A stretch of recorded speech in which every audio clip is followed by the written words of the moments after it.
I'm Victor Cosola from Tactical Night Vision. I am out here with Tom Austin from Predator Strike Force. As most know, TNVC exists to put the best night vision and thermal gear together for law enforcement and our military communities. Over the years, we've been around now for about 10 years. We also sell to a lot of hunters. We're avid hunters ourselves. My whole staff, me included, love hunting. I've been hunting birds since I've been a young guy. Recently, I've done more and more predator hunting. I've definitely seeked out one of the best coyote hunters that I know is Tom Austin here from Predator Strike Force. Tom owns Predator Strike Force. He invited me out to do this filming and a little bit of hunting out here. We've been hunting now coyotes for the last 3 days. We also have been joined by Garvin Young, a two-time world champion predator hunter. We're going to talk a little bit about the two different technologies of hunting coyotes during the day and hunting coyotes at night. We've called in several coyotes during this filming. We'll also show you some video of that. We've also shot some video at night, obviously, using IR Hunter Mark II and an IR Hunter Mark III, where last night I had the luxury of downing a coyote last night from about 100 yards away with the IR Hunter Mark II. Great kill, great time. So I'll have Tom talk a little bit about more of the daytime predator hunting and what he's experienced using the technology at night to hunt. I've been calling predators since I was 7 years old, daytime stuff. I've been hunting a long time. I've been a professional predator hunter now for the last 10 years. Rider of the Year, Column of the Year for 3 years in a row for Predator Extreme magazine. I've written over 100 publications for hunting and firearms magazines, and this is what I do, you know, my passion, my livelihood. I love to hunt coyotes, and we have a lot of success. That being said, there's more and more predator hunters today than there ever has been. It's the fastest growing shooting sport in the nation, and sometimes daytime calling can be tough. It can be difficult to get out there and have continued sustained success, especially all year long. Here in my home state of Utah, coyotes are open season 365 days a year, but not many people hunt them 365 days a year. You get guys that, you know, start in about September and hunt through March, April, somewhere in there, and that's it. Well, with the introduction of thermal night vision, we can now hunt them all year long, literally, if we decide to do that. Now, temperatures are a lot cooler at night, and we can go out and we can hunt them middle of July and August if we desire to. That's an important tool if you're doing depredation work like I do on a lot of ranches and places where I kill coyotes. They're a nuisance. They're a problem for ranchers and farmers. So the daytime stuff, I love it. I feel in my element there. The nighttime stuff, I'm beginning to feel more and more in my element. I've hunted coyotes now in my home state of Southern California at a dairy farm for several years, always at night. Coming out here was the first time I actually hunted coyotes during the day in a lot of years. I'm so much at home at night. So during the day, the calling, being exposed to the elements, you know, the camouflage, things of that nature. At night, obviously, we don't have to worry about any of that, basically. It's pure passive. Learning has occurred for me during the day, the different calling techniques about not moving, staying really still. I don't have the, as we always say, may darkness be thy ally. I don't have that during the day for hunting coyotes. But Tom, talk to us a little about what your experience is seeing the coyotes, how you call them and how they react during the day. Obviously, I saw a bit of that where I felt in my element at night. Those coyotes weren't seeing me. They just rolled in on us during our high that we built, our stand that we built. And they didn't have a worry in the world, basically, it seemed to me. But during the day, they seemed to be a little bit more cautious.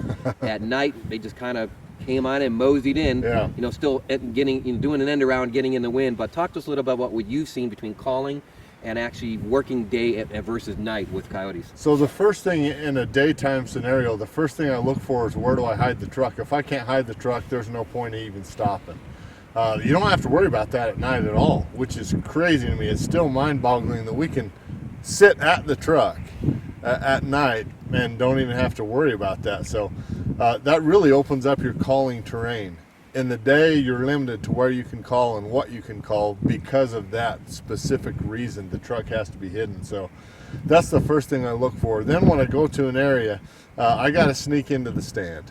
If I'm skylining myself along a ridge, if I'm walking across a big wide open flat, chances are I'm going to get spotted before I ever sit down and it's game over. Again, at night, not a concern. You don't have to worry about that stuff. So you can screw up a stand a lot of ways during the day before you ever sit down. Another thing during the day that's always important is, know what your wind's doing. And while that's still important at night, it's different. In the daytime, if you can't keep an eye on your wind or you can't see downwind, your chances are you're going to get backdoored constantly. Coyotes are going to come around, they'll smell you, they'll leave. You never knew you had anything called in. We don't have that issue at night. At night, you see them. You know they're going downwind. Plain as day. Doesn't mean you won't always kill them. We did have one come downwind that hung out there just outside of rifle range, comfortable rifle range at night anyway, and smelled us and decided not to commit to the call. So you still have that, but at night, they're not going to sneak in on you. They stand out like a sore thumb, especially when you're using thermal. So there's that struggle that you deal with. One thing I love about daytime calling is it's just really cool to see a coyote come to the call broad daylight. Beautiful animals. You get to see everything in detail. Your depth perception is much better. It's a lot easier to tell if a coyote's 300 yards versus at night. Good point. It can be tough. Hard to do range estimation at night. You bet. Unless you've done a lot of it, and then you get better at it. The more you do, the better you get with range estimation at night. But during the day, that's something that can be learned fairly quickly. And then you already brought up the fact that you can't move during the day. You get a coyote on the hook, and you're basically frozen until either he's moving or he goes behind something where he's not going to be able to see you move. That's when you move your gun, you move your sticks, get on the animal, and then you got to stop them and kill them. At night, they come in a little different. You don't have to worry about movement. You just move as soon as you see one and stay on him. You can track him as he moves. In the day, you can't track one as he moves because he'll see that, So there's a big difference, Still love daytime calling. I'm a daytime caller by nature, but the nighttime stuff is just so different than daytime stuff. A lot of similarities, but there's so many differences that it really changes not only where you can call and how you can call, but what you can call, It was amazing. Last night we were just talking about Garvin and Tom and myself up on the top of the truck, just seeing the amount of critters running around through the thermal, the grouse mouses and the jackrabbits that were everywhere. Elk, Garvin deer. spotted two elk last night running. Yeah. The amount of the nocturnal creatures and nocturnal activity that opens up with the night vision technology, especially with thermal, is just amazing. Yeah, it's really cool. And even a rabbit can't hide at several hundred yards from you. Several hundred. We were seeing rabbits easily last night hopping around 400 or 500 yards. And of course, the biggest thing we always try to we talk about is PID, that personal identification. Obviously, thermal lacks that where night vision doesn't. But in a certain range, when things are coming closer and closer to you, obviously that PID appears and you can go ahead and start IDing, especially with a good quality thermal device like the one we were using last night was a 640 by 480 thermal resolution, a BAE core with 12 micron. One of the best resolution cores that are out there for the commercial market right now. Let's use some from IR Defense that utilize that core. Amazing technology, amazing resolution that allows us to get a little bit further out there to PID. That coyote that we're PIDing last night that I shot, about 100 yards away, 90 to 100 yards away. You need to know what you're shooting at, obviously. And at all times. Yeah, and that can be a little tough to do with thermal at certain distances.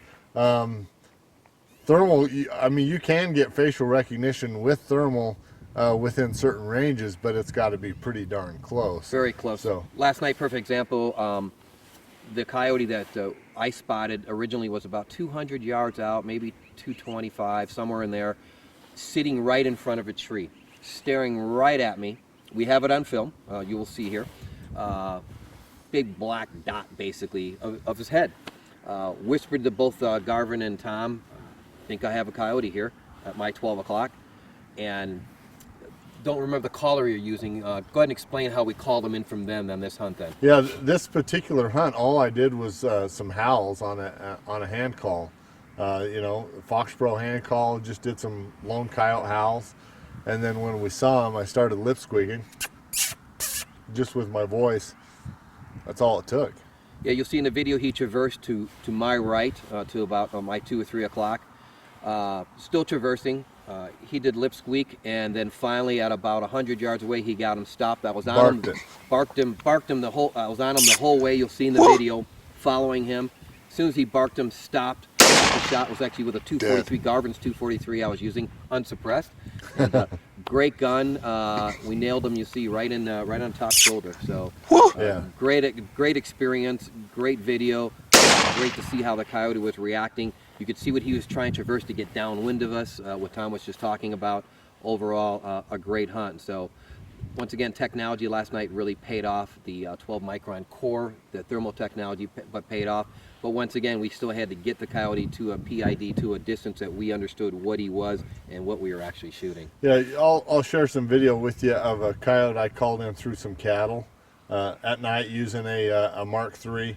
And it's really cool to see the difference, A lot of times when we are calling at night, there is other game out there. Most of the time, you have other game or even livestock, and so it's really important that you know what you're shooting at, and having the right equipment. The best equipment you can afford is how you do that. You can get stuff for your iPhone that'll show kind of a heat signature type thing, but the technology isn't there to really actually show you what you're using, what you're shooting at. So you get what you pay for with this thermal stuff. That I can't say enough about. People are afraid to spend a lot of times that kind of money, and they wonder, man, is it really worth it? Absolutely, yes, it is worth it. If you can afford more, spend more, because you'll get every cent that you spend out of this equipment. The cheaper stuff just doesn't hold up. You don't get the quality that you get, Agreed. And we found over the years at TNVC and even our sister company at Night Goggles, we can still have quality gear and have it work, but it might not cost as much as some of the Generation 3 stuff for night vision. What we found out Tactical Night Vision over the years was a lot of hunters wanted the same mil-spec gear, the same kind of technology, such as the 12 micron core BAE uses. That's also in government use with our military, our boys and our brothers and sisters in the military. So we have the actual opportunity to use mil-spec gear for the hunting crowd. We already know it's been, as we call, battle-proof. It might sound like a cliche, but it is. It's been gear that's been proven in combat. It's been proven in war. We know it works in the riggers out there. We know it's going to work for us, little old guys who are out hunting a few coyotes and a few pigs out there. So we've really surrounded ourselves with gear that is for the armed professional, for the military and police, but also sure works damn good for the hunting guys out there as well. And we found out that even though the gear might work for the first month, we want it to work 5 years from now, and that's the big thing. I mean, folks don't have another opportunity to spend $3,000 to $5,000 5 years from now or 10 years from now. They want the gear to work for long term. Yeah, when you spend that kind of money, it's got to work. It sure does. So, I've been really impressed with the versatility of the IR Patrol that we've been using to be able to identify stuff as a hand scanning tool. Been super impressed with the weapon mounted stuff that we've used, the Hunter Mark II and the Mark III. But it's important that we talk about why you have to have both, or why it's important to have both tools. We have a lot of customers who call me and call our staff. They always want to know what's best. It's a hard one to judge. We always want to understand the range they want to engage. Obviously, their budget is really important, but the actual target they're going to be using for us is home defense, is it predator hunting, things of that nature. But we always tell them thermal complements night vision. We really believe that you need to have both for the PID we talked about, and also the thermal that you have. They complement both. But another aspect is it's really difficult sometimes if you only have weapon-mounted systems, such as weapon-mounted thermal and weapon-mounted night vision. It's always great to not point your gun at everything you want to look at. So obviously the way we were hunting last night is we also were wearing a thermal, a handheld thermal, in this case an M250, an IR Defense M250 handheld thermal. Tom will talk about as well how easy it is just to scan around versus me on a chair pointing a gun at everything I want to look at. Basically last night I was the shooter. Real difficult to me to, we don't want to barrel sweep anybody obviously, so I only had one actual area I can actually look in, where Garvin and Tom had the handheld thermals, had a 360-degree view, basically had it around their neck and was actually viewing that way. A small, lightweight, compact thermal unit that you can wear around your neck is a very, very important tool to be able to hunt successfully. Picture you're going into the field to hunt hogs, and all you have is a weapon-mounted thermal. For you to see anything, you got to walk around like this all night long. That's exhausting. And not only is it exhausting, it's not safe. Never point a firearm at anything you're not willing to destroy. One of the cardinal rules for firearm safety. So, by doing that, you're not only being unsafe, but you're also going to tire quicker. So if you have something mounted to the weapon and you can just carry the weapon, and then you have a thermal monocular or night vision, on a helmet or a head strap, or even just handheld night vision is a better tool, because that way you can look at wherever you want to look, and then when you find a target and identify transition your firearm and go to gun up. And it doesn't have to be the expensive thermal. Last night we were running with, I recommend the minimum for hunting for just spotting is a 320 core system. FLIR makes some great devices. The other 320 makes some great devices. 640. Last night we had 640. We were privileged to have it. We're fortunate to have the 640. I recommend the minimum obviously is a 320 core system for spotting. FLIR makes some great lightweight handheld in the palm of your hand. Great for spotting, great for seeing heat. That's what we're looking for. Looking for heat signatures so you can transition to your main weapon to go to it. So basically, guys, when you budget to do this, plan on buying 2 units. When I first started, Garvin Young and I, we just did weapon-mounted units, and we found out after just an hour of hunting how exhausting it was. Scanning for everything with the sight on the gun, and it wasn't long before we're calling Vic saying, hey, we need to get into some handheld stuff too, and you'll see why after you've done this a little bit. You'll understand why it's helpful to have both, and it's made the experience more enjoyable. Truth be told, it makes it so that you can actually you can scan for animals out the window of the truck if you want. Can't do that with a gun, Good point. Windows down. Obviously thermal doesn't see through glass, obviously, and got a little chilly last night. But you're right. Tom was scanning. Garvin was up. Tom was scanning on the side. Had the windows down and scanning for targets. As we're looking for heat signatures as we drove by. And a lot of people don't understand what Vic just said. Thermal does not see through glass. So glass is kryptonite to a thermal unit. It cannot see through it. Again, the reason why we use night vision when we're driving, because night vision sees through glasses. It's a non-issue. So we put the night vision on while we're driving. We can see through the windshield. But if we were trying to drive with thermal, couldn't.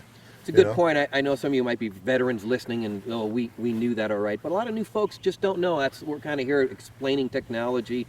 Come the new guys, some of the new hunters out there that have not even experienced night vision or thermal before. Some of the tools, just the way it's designed with thermal, with the frequencies of glass, it doesn't see through glass. So night vision does no problems at all. So that's what Tom was referring to about driving passively at night. Yeah. So again, know your equipment, know how you want to use it. If you want to use it inside your pickup truck, thermal's not going to help you. If you're going to be on a four-wheeler or an ATV, then you can use thermal, you know. So know what you want to do and how you want to do it, and then give us a call. Night Goggles Inc. Call us and say, this is kind of what I'm planning to do. This is how I want to do it, and we're happy to help. We're here to help, give you the best recommendation possible, and we're gonna give you some options. We're not just gonna tell you have to buy this unit. We're gonna tell you, here's what we suggest. There's maybe a cheaper alternative to this. There's maybe a more costly alternative to what we suggest. And speaking on that, segueing into that resolution aspect of how good it is depth perception wise using either PVS 14 Last night I was wearing a pair of Amis goggles. Tom and Garvin were actually wearing a helmet-mounted PVS-14. Tom has an incredible IR light bar on the bottom of his bumper, and basically he got to experience driving pure blackout, doing 50 miles an hour on a dirt road, and it might sound fast or unsafe, absolutely wasn't. It was amazing, Tom's experience. We'll talk a little bit about it. We could have gone much faster, and I wanted to. We could have, yeah. But we didn't. It just tells you the depth perception and the clarity you do have with the amazing light bar that he had. I'll let him talk about it in a moment. Just amazing clarity and depth perception you had. He had no problems maneuvering his truck over the dirt road of going 50 miles an hour. And it was dark. When I built the vehicle, the whole idea behind it, the purpose was to build it to be better suited for this type of hunting, not only day but night as well. And so I integrated a Rigid Industries infrared light bar into the bumper with 2 infrared ditch lights. And the light bar is only 10 inches, it faces center, 2 ditch lights that are 2 inches face off to the edges. And I was expecting to get 30 or 40 yards of infrared illumination. Man, when I put that PVS-14 on, I was amazed to see that I'm getting 150 to 200 yards, not feet. Effective range. Effective True range. effective range, we're To saying. be able to see that far in the pitch black and be able to drive safely, comfortably into our stand completely blacked out. Which is key. Driving into our stand completely blacked out. Yeah, the coyotes don't even know we exist. There's no lights coming in. They don't see headlights or tail lights or nothing. We're just coming in blacked out. Quiet, sneak in, and we're there. We call it in kind of the industry when we do things like that, we call it a stealth probe. A lot of our SWAT guys, things like that, we train in night vision, as most know. We call it a stealth probe. So last night is exactly what we were doing. We were stealth probing every hide we wanted to stood out. We were blacked out doing a stealth probe. Garvin was up on the roof so many times, was up on the roof actually using another thermal device, spotting game, completely blacked out, going to different areas, seeing if we can get some howls, seeing if we can get some callbacks, completely blacked out, a complete stealth going into an actual stand we wanted to make.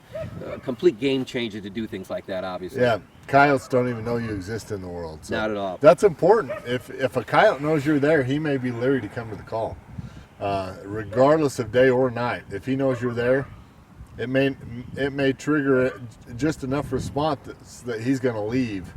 And so being able to start a stand without them having any inclination that you're there is paramount. It's huge. I would agree. So that's, I guess, a good wrap up of what we wanted to talk about with the night vision technology, the thermal technology, and just overall the differences hunting between the day and the night. You're going to see a lot more from Predator Strike Force and TNVC and also our sister company, Night Goggles. I want to thank Tom Austin. Please visit his website as well and his Facebook page, Predator Strike Force. Amazing wealth of information, amazing educational page. Once again, I try to mirror Tom. He mirrors us with what we do of training in the area of night vision technology for military and law enforcement. He educates so many hunters out there. Tom, how many hunters are you going and you guide a year? How many would you say you've done now in years' time of guides you've got out? Over the last 10 years, I'd say got to be close to 400 or 500. Amazing. Lots of people. You have an opportunity, visit Tom, talk to him, talk to Garvin. Just wealth of information from both guys. I've learned so much over the last 3 days. We've really fed off each other at night, being more comfortable at night. Visit Tom's website as well. Talk to Tom. Book a hunt. It's fantastic. Once again, this is Vic DeCosta, Tactical Night Vision, Tom Austin, Garvin Young, and we will see you soon and keep talking about hunting. Thanks all.